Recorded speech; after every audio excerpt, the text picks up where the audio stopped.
In today's video, I'm going to teach you how to copy a Google Drive URL. This process is useful whether you're looking to share a document with a colleague or make sure someone else has access to the most up-to-date version of a file. Let's dive right in. First, you'll need to head over to Google Drive. If you're not already logged in, go ahead and enter your email and password to access your account. Once you're in, locate the file or folder that you want to share. Google Drive makes it really easy to find what you're looking for with its search functionality, so use that if you're having trouble locating your item. Next, when you've found the file or folder, right-click on it.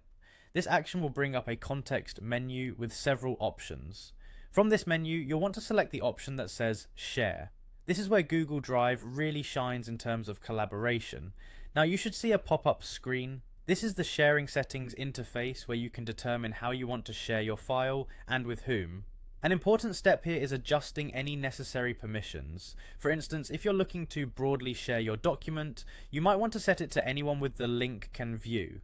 This means that anyone who has the link will be able to see the contents without needing to request access or sign into Google. It's a good choice for most situations where you want people to have easy access. Once you're satisfied with the permissions you've set, you'll notice a button labeled Copy Link. Click this and Google Drive will automatically copy the URL to your clipboard. It's a simple step but crucial for sharing.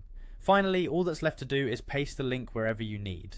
This could be in an email if you're sending it to someone directly, a chat message for quick sharing with a colleague, or even into a document if you're compiling a list of resources.